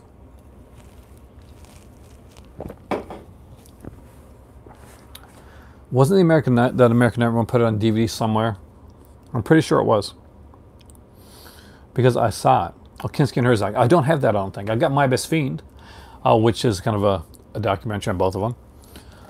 That was in my my Herzog Kinski box set that I got from Anchor Bay. I can never sit back because this guy's always here. He's a bully even to me. He's not just a bully to Popeye. Bluto's a bully to me too. You know what's really cool about Bluto and having the Bluto things, that in a way I've got a part of Pieces here, because as we all know, the guy from Pieces is also you know, Criterion. I'll definitely get that one down the road then. It's also the guy that played Bluto. So if you guy that look, that's the guy that played Bluto in the Popeye movie by Robert Altman, which I'm sure one of these days is going to get a big release because it's Altman. And even though, like, at the time people were really upset about that movie. Yeah, see, there's the thing, because I know I've seen it. I was in, where was it? I was in Ottawa. Two American independent filmmakers. Oh, American. Oh God, I know the one you're talking about. It's where they're trying to make the movies, right? They're trying to make that movie, that like really cheesy, like satanic film. Oh God, that was a fun documentary. And it's you know, you got these two stoner guys that are trying to make this movie, and it is hilarious. But no, if you've that is, no, I cannot say I didn't like that movie. I really did like that movie. American movie, thank you. Fry Laurie knows. Coven, yeah. Did he ever get Coven made? I never followed up on it. I just enjoyed the ride that was American movie. I'm sure that they probably made a movie or made like another movie after that, and I'm pretty sure it's probably in the same quality of something like Things. Yeah. But have you seen it like anywhere? Have you ever like actually seen Coven? I know they show parts of it in the film, but have you actually ever seen like a copy of Coven anywhere? Because I haven't. Like on its own, like as its own like release. Like did any company ever like really put it out? Like even like Intervision or something. Oh, I'm getting that, Tim. Actually, that was my next. As Tim knows, because he's on my Instagram, on my Facebook too. I watched Severin's edition of The Changeling tonight, and I watched it with the 2.0 stereo sound. I didn't watch with 5.1 because of the drop off. Now, see, I don't have the actual release. See, that's the thing. I just watched it when it was on back in the day. If I had it, then I would check. But no, I got the corrected. No, the corrected disc is even worse, apparently, Tim. What's the problem with The Changeling, with the original Severin disc that came out, and I'm just going by, was in the 5.1 sound audio mix of that. There was a drop off in a couple places for the sound, and there's a couple spots where the mouth where it didn't match. When talking was a little bit behind, when the audio was a little bit behind, I think is what the problem was on the 5.1. Now, if you watch the 2.0 of it, apparently there's no problems at all with the 2.0, so you can watch that one just fine and not have to worry about that. Just to let you know. Now, I don't think I got the corrected disc anyway. House of the Living Dead, really? But Though I just watched the 2.0 version because that's how I would have watched it anyway. I wouldn't have put on the 5.1 because original. Now, The Changeling is a movie. It's a ghost story, and it's a ghost story not like the ones that they do nowadays. It's a ghost story, heavily steeped in story, and atmosphere, in sound. When you think of soundtracks, a lot of times people think about like movies like Halloween, and how important, and a lot of the Italian films, and especially the Argento stuff, how important like sound and music and the soundtrack is to those films. Now, if you've never seen Peter Medic's The Changeling from 1979, oh yeah, that is still the best release. You got the best release of The Changeling by far. I got the Criterion. I got the Severin release, which is amazing, which is great. There's issues with it, and I would definitely buy the. I'm a huge fan of The Changing, so I will buy the Second Sight one down the road as well because it is a beautiful release. And Second Sight always, by far and large, they do amazing editions with their stuff. I will always like. But I was in a store. They had one copy of the collector's edition of The Changeling from Severin, and there was no way in hell I could go home without it. So that's the thing. I'm a huge fan of the film. I loved it, and I'd seen it many times on CBC television when I was a kid. I'm from Canada, so it's Canadian Broadcasting Corporation. That was like the channel that everybody got, and they would show The Changeling a lot with George C. Scott, of course, and it was scary. I think you're right. I think it did make ruling class. And did it still scare me today? I don't know if it's unnerving. There's scenes in it that are really creepy, and I appreciate it probably even more now than I did when I originally saw it. Of course, it scared me more when I was a kid. I had it turned up pretty loud, and it's got a booming soundtrack to it. The music, and like when the music cuts out, and we've got like the ball like just coming down the steps, or the scene where she's running from the wheelchair. It's an incredible film. Now, one cool thing I noticed this time around that I probably didn't notice, that I know I didn't notice before, is that Melvin Douglas is in it, and Melvin Douglas is an old time actor, and he was also in like just after that, I think, or shortly after that, he was in a movie called Ghost Story, which I really do love actually, and so Melvin Douglas was in two movies where one of his characters was hiding a secret from the past, and The Changeling does that. The soundtrack is amazing. It's definitely worth listening to. The movie just it's incredible. Jean Marsh, was that Jean Marsh the one at the beginning of the film? Was that who played the one? Was she the wife? There's that horrific sequence. Actually, not a lot of it was filmed in Seattle for 13th Man. It was just kind of some establishing shots. I noticed that a lot of it was in Victoria, like it was in BC. I'm Canadian, and yeah, you could see Canada a lot in that, and I'm pretty sure that the opening sequence of the film was definitely shot in Victoria or somewhere in BC anyway.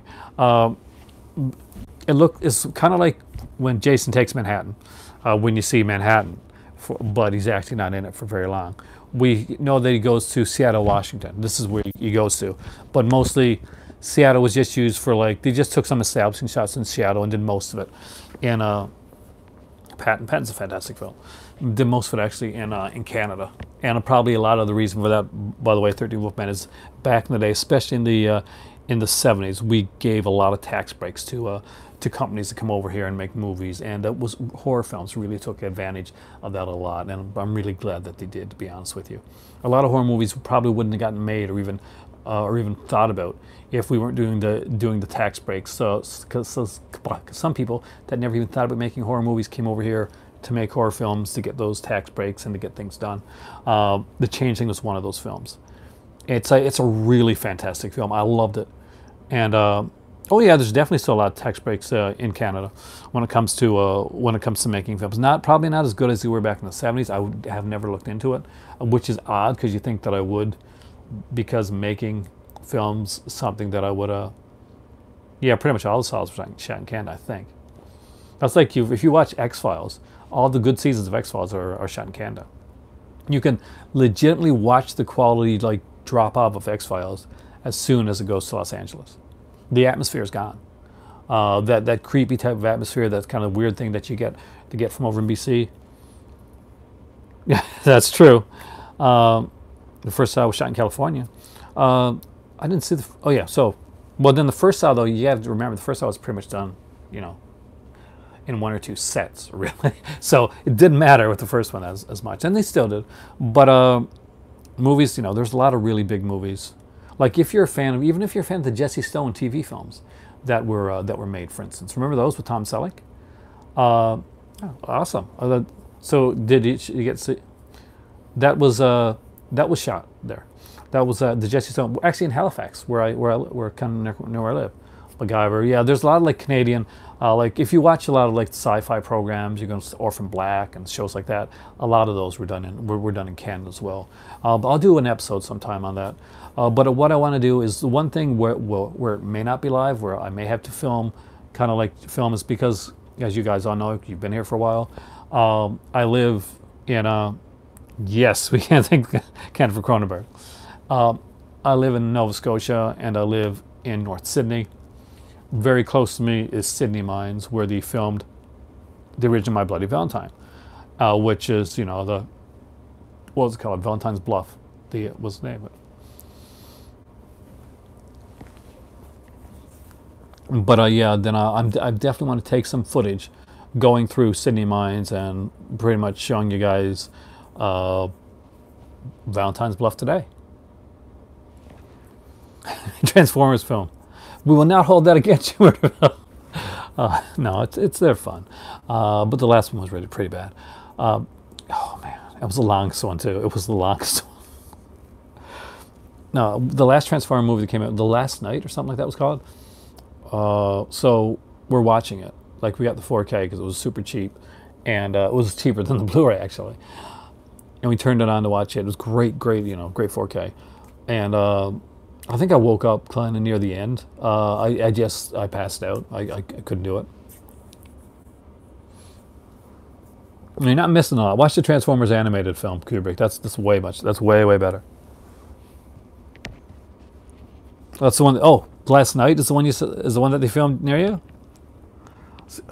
Well, at least you had Anthony Hopkins. But no, The Changeling, definitely, if you don't have it, like a lot of you guys here have the second sight edition, definitely I recommend it. It's a fantastic film. And the perfect time to think about watching it right now, because when the Haunting of Hill House just came on Netflix, and of course that's been pretty much like critically applauded. So The Changeling is horror done right. Oh, you know he did. Of course he did. This is Hopkins, but Hopkins, here's the thing. It's not about just the paycheck for Hopkins. More than likely for Hopkins, he's got a kid or a grandkid. And that's probably where the Transformers movie came for him. I can tell you one thing about Anthony Hopkins. And that is that where I come from, in Newfoundland, there's a program, like a university program for drama. And often the drama students get flown over to London. Oh, things really? And the reason for that basically is Anthony Hopkins paid for a lot of that. He's really active in getting people to get like in promoting up and coming. So I'll never have a bad thing to say about Anthony Hopkins, because he does amazing stuff, and he's gotten people like over there to just to see, like to go to see Shakespeare, to like experience go over to London, and amazing actor, very generous, kind of like Keanu Reeves. Some people rag on Keanu Reeves, but he is, in my opinion, like he does some awesome stuff. He did Jaws: The Revenge, but Michael Caine also did Shock to the System, which is a little known, like kind of a film that I think was on Showcase or HBO, which is actually really, really good. Michael Caine did Pulp. He did some amazing stuff.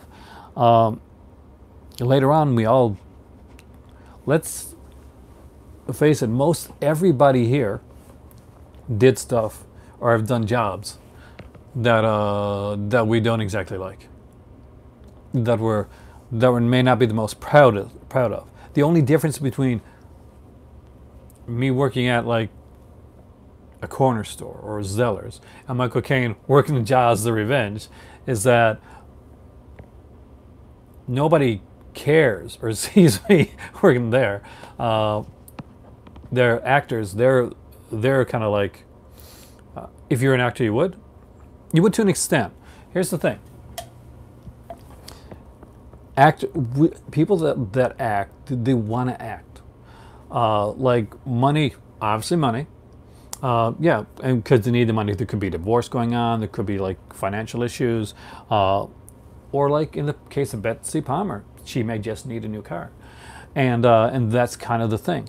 You can't always keep your integrity when it comes to like, okay, I'm only going to choose these type of films, and a lot of times you never know. Betsy Palmer made Friday the 13th to get a car. When Betsy Palmer picked up the script of Friday the 13th, I'm sure she did not think there would be umpteen sequels down the road, and this was going to be a movie that was going to stay with her and become an iconic classic for years down the road. A lot of movies that become that way are the ones that you wouldn't expect to be. Here's a perfect example for you. There's a really good film called Sorcerer, and it's by Friedkin. It stars Roy Scheider.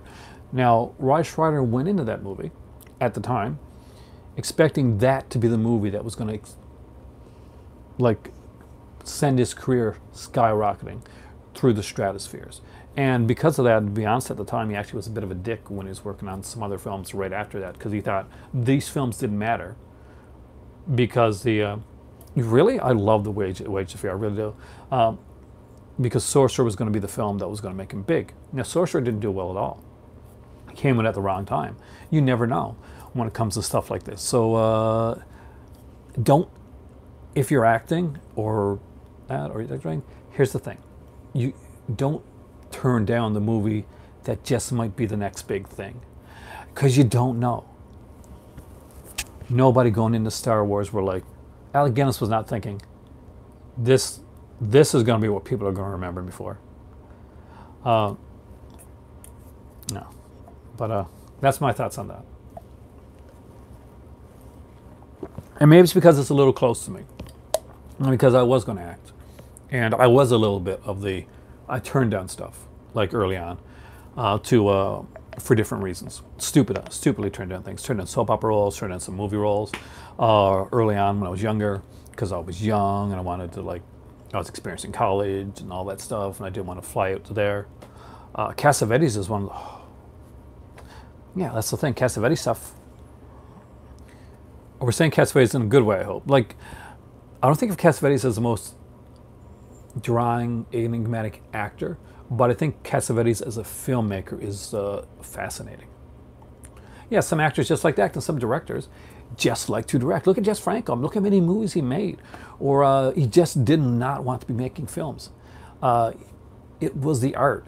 He lived for the art. Yeah, he acted in films to fund his own movies. Cassavetes was incredible, and Cassavetes' acting was not always the best, but if it funded his films, fantastic. Over 200 for Franco. That's an incredible amount. Think of that, of the body work that he's done. Of course, not everyone's a swing and a hit. Someone's going to be a swing and a miss, but it's just incredible. Hitchcock is a perfectly... Yeah, bad pictures often pay for other projects. That's the thing. No, Hitchcock was another guy who definitely made a lot of his movies for, especially, for the cash of it. A lot of directors, you're going to find, and you're going to find this a lot when you watch like movies and documentaries and read books on directors. Directing, funding the project and setting up the project is really fun. It's really interesting. Actually directing it when the project starts up, a lot of them you kind of lose their interest right there. The excitement is in getting everything together and storyboarding it, casting, and just working it all out. But when you actually have to do the directing scene for scene, they tend to lose their passion up at that point. And not all of them, but like a lot of them do. You can see a lot of the big directors. You can find out like Sam Peckinpah, for instance. He was one of those guys. He loved directing. Unique guy, really unique guy, very different. But he was also one of those guys who were like directing would bore him. Kubrick and the thing, he'd be into the film, like the setup and all that. By the time he had to actually direct The Shining, he was already gone on thinking of his other project. You find a lot of the directors are like that. And myself, I can literally see me being exactly the same way if I'm directing. I'm like trying to try. I'm on focus now. Can you imagine me directing? And I'd be like, "You have finally caught me live, Mark. You did. Actually, you came in at the 1:05 minute mark and actually got me live. And it's nice to see you back here because you were here a while back." Peckinpah did. Peckinpah's a Evil Dead 4K. Oh, you got that? Let me know how it turns out 4K. I want to know that one because that's one I do want to get. Yes, Peckinpah. Again, I'm going to say it again. Bring me the head of Alfredo Garcia. Arrow edition. Limited edition. If you don't have it and you like movies, you need to have it in your collection. It's a must.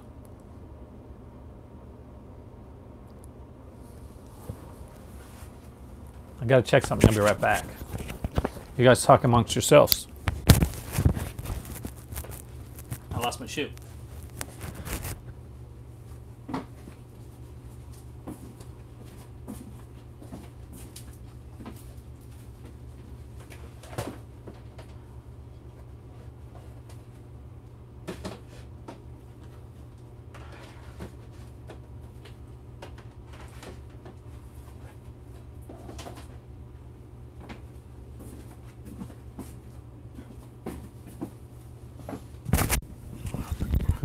Yep, cruising's coming out. And I'm excited. We'd actually talked about cruising here a few days back, wondering if a company was going to put it out. And then Arrow announced it. They all had their times down, I think. That's the thing. Kubrick had his time and maybe you could have made a half dozen or dozen more amazing films. Maybe his time was perfectly right for his time. And may not have been. You just got to keep looking for the new Kubrick, or the new Hitchcock, or whoever your new favorite director is, because they're out there. You just gotta kind of find them. I used to get stuck up on like trying to see if like that.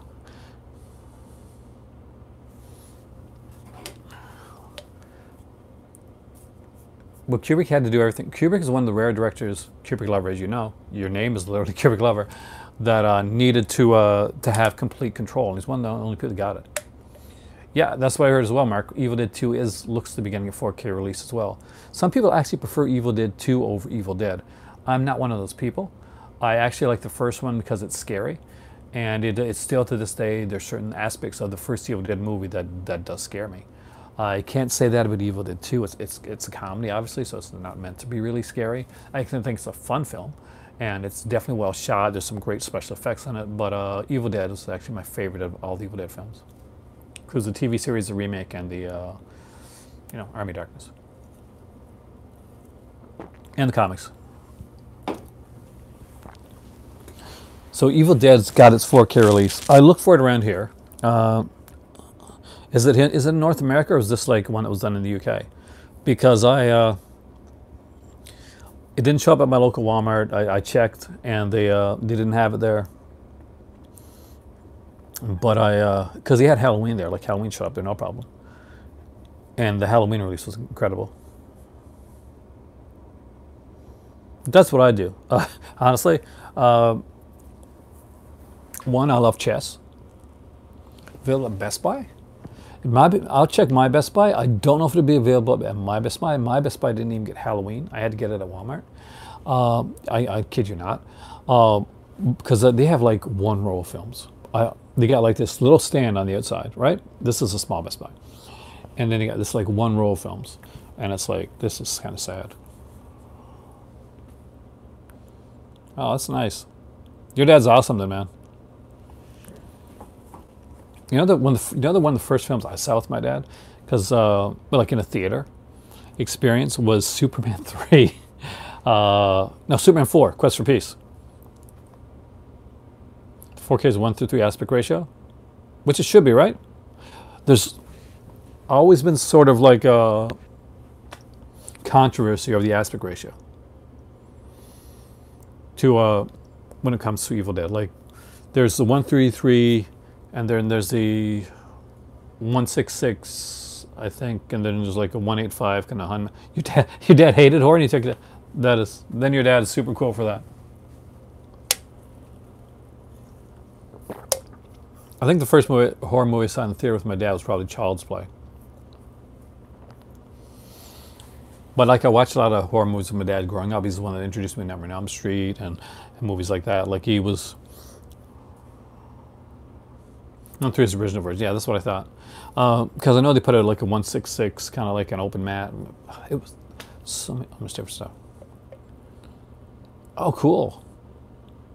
People still play Team Fortress. Seeing in the theater was the original Star Wars. Oh, that's not the first film I saw in theater, but I'm probably older than a Kubrick lover. But yeah, it is. I remember seeing Star Wars in theater. Actually, my friend, Clark, I was going to school with that. He saw it 7 times in the theater. He was a huge Star Wars fanatic. I'm like super fanatic. Popeye. I don't know. My first film in the theater was Texas Chainsaw Massacre, the 1974. I don't think it was in 1974. I think it was like kind of a revival thing. No, it might have been 74 because I was about 3 or 4. So yeah,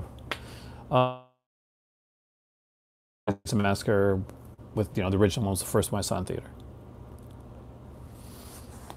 So yeah, but I was like really young. So maybe this explains a lot about me. Is that like that's my first experience? I remember like my early like movie experiences, like seeing like the Friday the 13th. So that's Friday the 13th 3D in theater, which was actually really good 3D. I saw all those 3D ones in the theater when they came out at the time, actually, when the 3D craze was going on, because I was right at that age, right? That was actually fun to go in and like watch this.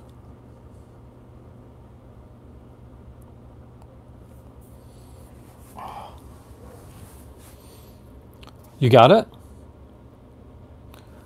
As Brian would say, is it the the release of the year? Because he was saying this is the release of the year and doesn't even have it yet.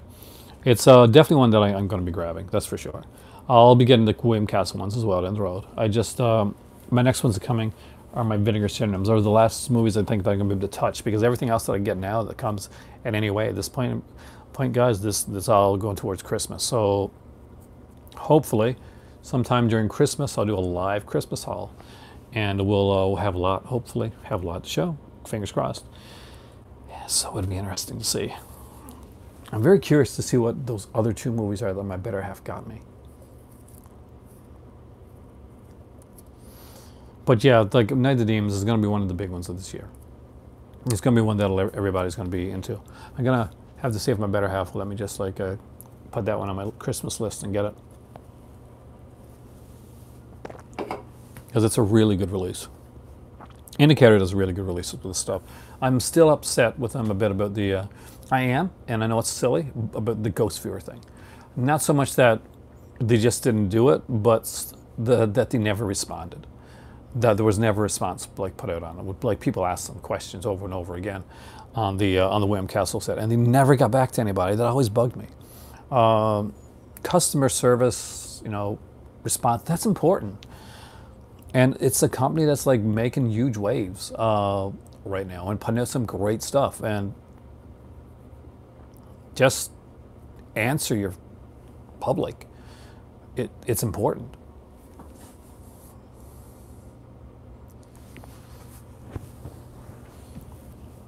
Well, we've gone through 3 lists tonight. I've shown you an entire collection of movies. We've talked about some pretty cool and unique stuff. And I'm about to show you, just for fun,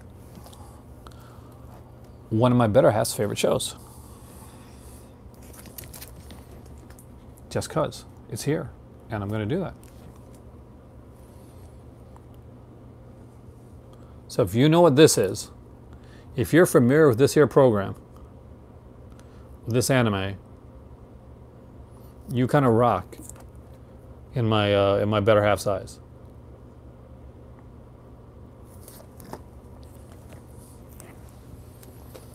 Because she's a huge Mazinger fan. That's also one of the most expensive animes to buy like material for. Oh, definitely, yeah, I got the Shameless there. Check it. Oh, are you going to Cubic Lover? I'm actually going pretty soon now myself, because I'm actually going to go watch the movie. But I wanted to do like a decent sized video here, and I hope you guys enjoyed this one. It's been fun, and even quieter than usual sometimes, but not everybody. You guys, I've said a nice bit of stuff, and it's 8:30 here, which means for me I got to go take my pills because whole epilepsy thing, kind of a pain. Thank you guys so much for watching. Anime's almost passed you by. I grew up with Robotech. That was like what it was the first one that I had over here in North America, and I think probably Astro Boy type of thing. And then I kind of fell into it in college. Oh, thanks, Paul. I really appreciate that, and hopefully you'll be back here for the next one as well.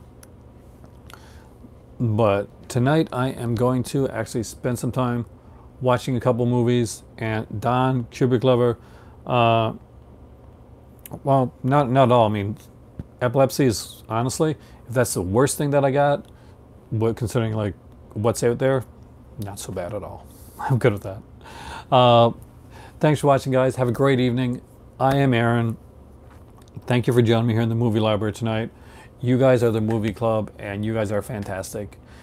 I will see you here again next time. And Paul, Cubic Lover, Don, everybody out there, have a fantastic night, and hope you enjoyed, and get some Giallo and some Shameless into your life.